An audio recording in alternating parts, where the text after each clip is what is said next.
4 জুলাই 2021 ব্রাজিলের স্তাদে Olimpico Pedro লুদোভিকোর এই ম্যাচটা নিশ্চয়ই ঘুরে ফিরে আর্জেন্টিনার ফুটবলারদের সামনে অনুপ্রেরণার উৎস হয়ে থাকবে। কোপা আমেরিকার সবশেষ আসরের কোয়ার্টার ফাইনালে দেখা হয়েছিল ইকুয়েডর ও আর্জেন্টিনার। সেবার রদ্রিগো ডি পল, লাউতারো মার্তিনেজ ও লিওনেল মেসি ম্যাজিকে বিধ্বস্ত হয়েছিল ইকুয়েডর। 3-0 গোলের জয়ে আর্জেন্টিনা তাদের 15তম শিরোপা জয়ের লক্ষ্যে পা রেখেছিল সেমিফাইনালে।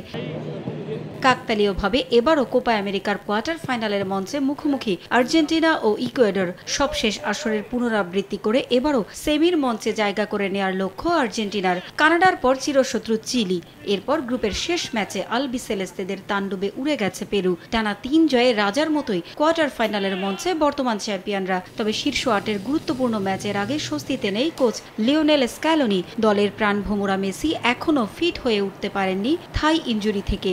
শেষ ম্যাচে তাকে বিশ্রামে রাখলেও এখনও মেডিকেল টিমের কাছ থেকে চূড়ান্ত সংকেত পাননি কোচ। তবে ইকুয়েডর ম্যাচের আগে মেসির অনুশীলনে ফেরা আশার আলো আর্জেন্টিনা কোচের কাছে। তাকে নিয়েই ইকুয়েডরকে বিদায় করতে চান কোচ।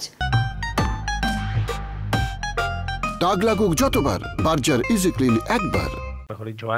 মেসি আমার দলে কতটা গুরুত্বপূর্ণ সেটা সবাই জানে। তার বিকল্প আমরা কাউকেই ভাবতে পারি না। ইনজুরিতে তার খেলা ঝুঁকিপূর্ণ হলেও সে মাঠে নামতে চায়। আমরাও চাই মেসি খেলুক এবং দল জিতুক। আশা করছি সে মাঠে নেমে সেরাটা দেবে। কার্ডের কারণে স্ক্যালোনি নিজেও ছিলেন না পেরুর বিপক্ষে ম্যাচে।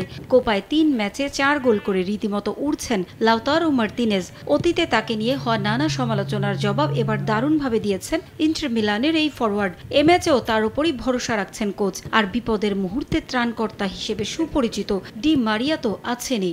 ইকুয়েডরের সঙ্গে কোপা আমেরিকায় এর আগে 11 বার মুখোমুখি হয়ে কখনোই হারের স্বাদ পায়নি আর্জেন্টিনা। 4টি ম্যাচ হয়েছিল ড্র।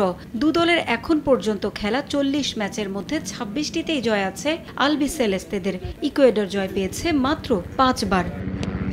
পারভিন আক্তার, সময় সংবাদ।